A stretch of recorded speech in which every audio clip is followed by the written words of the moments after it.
रामपुर नामक गांव में एक बहुत बड़ा धनी सुनार रहता था, जो लोगों को ब्याज के चलते पैसे उधार दिया करता था और उनसे सामान गिरवी रखवाता था। ऐसा करते करते उसका बहुत बड़ा घर बन गया था गांव में। हीरालाल उसी गांव में रहता था। वह मजदूरी करता था। खाना खा के वह दोबारा मजदूरी पे चला गया। हीरालाल का खेत बंजर था। वह बहुत परेशान था। एक दिन उसके दोस्त ने उसको सलाह दी। अरे हीरालाल, कैसे हो? घर में सब बढ़िया है? बहुत ही परेशान लग रहे हो। कोई दिक्कत हो तो बताओ मुझे, तुम्हारा दोस्त हूँ मैं आखिर। अरे भाई, क्या बताऊं, बहुत परेशान हूँ। घर पे एक बूंद राशन नहीं है और ये बंजर जमीन भी मेरे सर चढ़ी है। कुछ समझ नहीं आ रहा।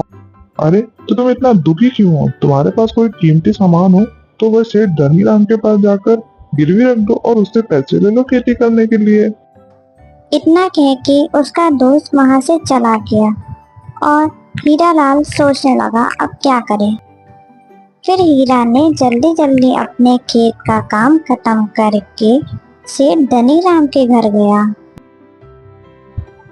नमस्कार सेठ जी, वो मुझे थोड़ा सा उधार पैसे चाहिए थे। मुझे अपने खेत के लिए चाहिए थे। जैसे ही मेरी फसल आ जाएगी मैं उसको बेचकर आपके पैसे वापस कर दूंगा। क्या मुझे पैसे मिल सकते हैं? मैं सोने का मंगलसूत्र गिरवी भी रख दूंगा। अरे कैसी बात कर रहे हो भाई? मैं बैठा किस लिए हूँ यहाँ पे? तुम गरीबों की मदद के लिए। लाओ, दो अपना मंगलसूत्र, मैं तुम्हें उसके बदले पैसे देता हूँ। और हाँ, एक बात का याद रहे, मैं सिर्फ तुम्हें 3,000 रुपए ही दे पाऊंगा। सुनार मंगलसूत्र देखकर बोला, अरे ये तो 1,000 रुपए का है। मैंने तो फिर भी तुम्हें 3,000 रुपए दिए हैं इसके बदले। चलो ले जाओ, तुम भी क्या याद करोगे। और हाँ, जल्दी ही वापस करना। हीरालाल सुनार की बात मान गया और उसे धन्यवाद कहकर वापस अपने घर की ओर फसल काटने चला गया।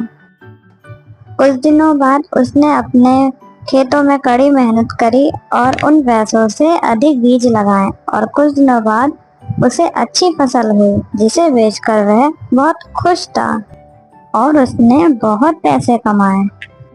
दोनों पति पत्नी बहुत खुश थे क्योंकि उनके घर नई खुशियां आई थी। तभी हीरालाल अपनी पत्नी से कहता है कि वह जा रहा है वो मंगलसूत्र उस सुनार से लेने और उसे पैसे वापस करने।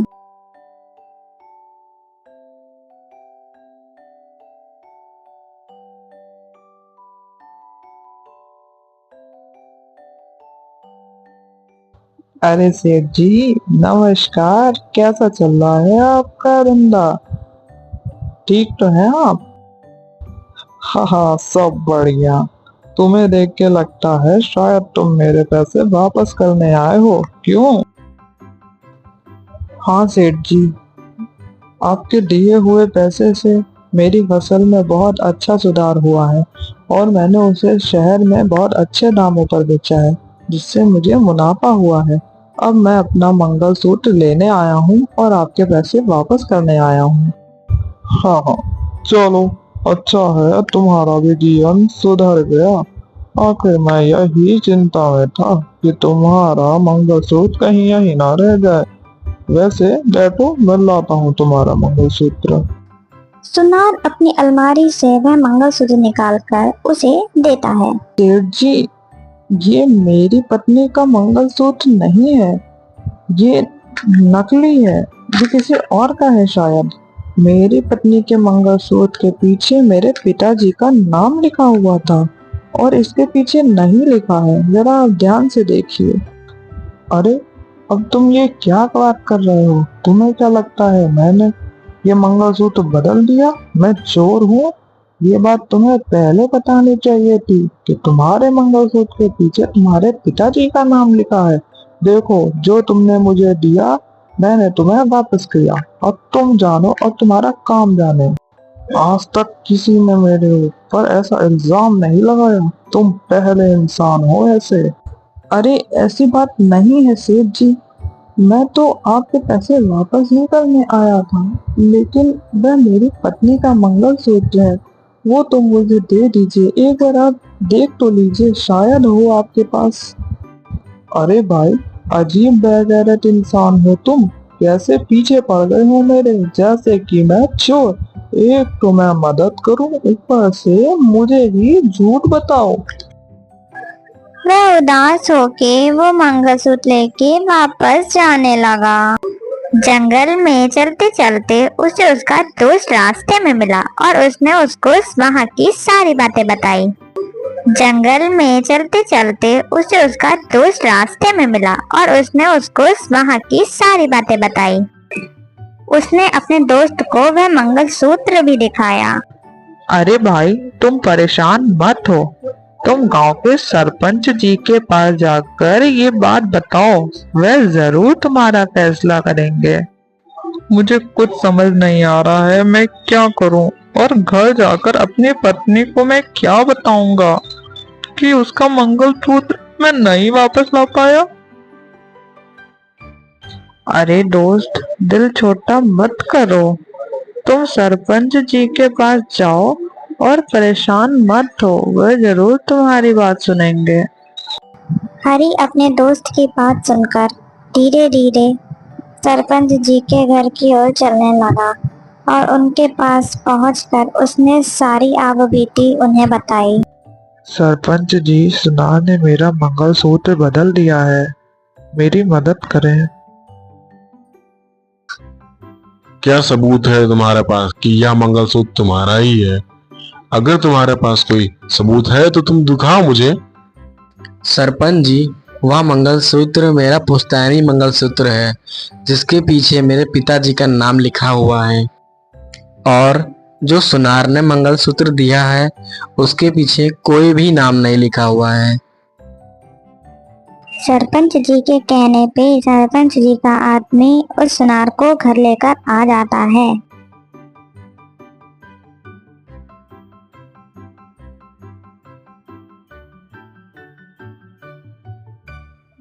बोलो सेठ, क्या तुमने हरी का मंगलसूत्र बदल दिया है? तुम्हारे पिताजी तो ऐसा नहीं करते थे। आखिर बात क्या है सेठ? तुम मुझे सही सही बताओ। सरपंच जी, मैं तो इन गरीबों की मदद करता हूँ, इन्हें कर्ज दे के। कभी आज तक ऐसा हुआ है कि मुझे घर आना पड़े? इस हरी की ही नीयत खराब है मेरे पैसों पर, तभी ये मुझ पर उल्टे सीधे इल्जाम लगा रहा है। अगर तुम्हें इतनी ही दिक्कत है तो तुम इन गरीबों को पैसे उधार में देते ही क्यों हो? हरी, अब तुम बोलो, सच्चाई आखिर क्या है? सरपंच जी, मैं एक गरीब आदमी हूँ, मैं क्यों झूठ बोलूंगा। बस आप सेठ जी से बोल दीजिए, असली मंगलसूत्र मुझे वापस कर दें। वह मेरा पुश्तैनी मंगलसूत्र है, जिसके पीछे मेरे पिताजी का नाम लिखा हुआ। सरपंच जी, ये मुझ पे इल्जाम लगा रहा है। मैंने तो सोचा ये गरीब है, क्यों ना इसकी मदद कर दूं। मैंने तो इसके जैसे लाखों की मदद की, पर किसी ने कुछ कहा नहीं, लेकिन ये मुझे ही गलत ठहरा रहा है। सरपंच जी, ऐसे तो ये मुझे पूरे गांव में बदनाम कर देगा। अब इसका कोई आप ही उपाय निकालिए सरपंच जी। मुझे लगता है सेठ सही है, शायद गलती तुमसे ही हो रही है। एक बार तुम जाके उस मंगलसूत्र को दोबारा चेक करो और उसके बाद देख के मुझे बताओ, फिर आगे मैं देखता हूँ। आज की सभा यहीं खत्म होती है। सरपंच जी की बात सुनकर सेठ मन ही मन खुश हो गया कि अब उसकी चोरी नहीं पकड़ी जाएगी। लेकिन हरी उदास हो गया, उसका पुश्तैनी मंगलसूत्र अब उसके पास नहीं था। सरपंच जी के मन में एक ख्याल आया और उन्होंने अपने आदमी से कहा, मुझे लगता है ये सेठ झूठ बोल रहा है। हरी का मंगलसूत्र इसी में रखा हुआ है।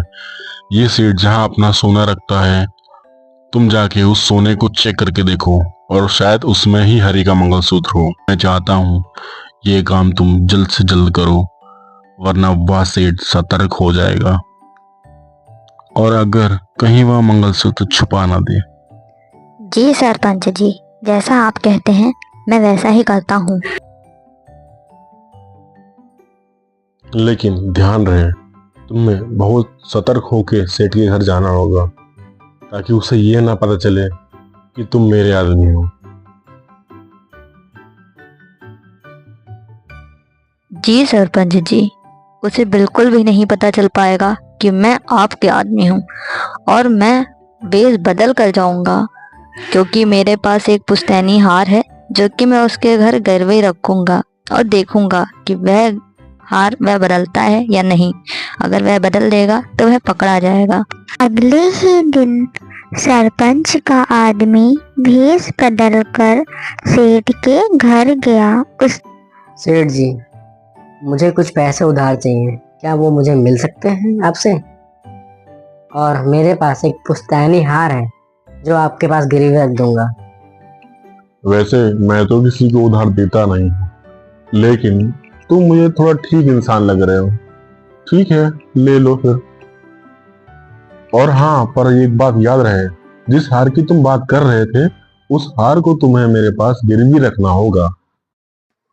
हाँ हाँ, क्यों नहीं सेठ जी, जैसे ही मेरे पास पैसे आ जाएंगे मैं आपके पैसे लौटा दूंगा और अपना हार भी ले लूंगा आपसे। सेठ उसे पैसे दे देता है और वह वो पैसे लेकर चला जाता है। कुछ दिन बाद वह सेठ के घर वापस आता है, वह पैसे लौटाने और अपना हीरो का हार ले। सेठ जी, ये लीजिए अपने पैसे और मेरा हार मुझे वापस कर दीजिए। सेठ जब उसका हीरो का हार निकाल रहा होता है, तब वह व्यक्ति देखता है कि हरी का मंगलसूत्र असली वाला उसके ही टोकरे में पड़ा है, और वह जाकर सबको ये बात बता देता है। फिर सरपंच जी उसको भरे गांव में बीच बाजार में बुलाकर उसको गांव से बेदखल कर देते हैं और हमेशा हमेशा के लिए निकाल देते हैं। सरपंच जी ने हरी को इंसाफ दिलाया, इसीलिए कहते हैं हमेशा सच का साथ देना चाहिए, ना कि झूठ का। आज की कहानी यहीं तक। फ्रेंड्स, अगर आपको मेरी स्टोरीज अच्छी लगती हैं तो हमें सब्सक्राइब करें और नई वीडियो के लिए बेल आइकन जरूर क्लिक करें।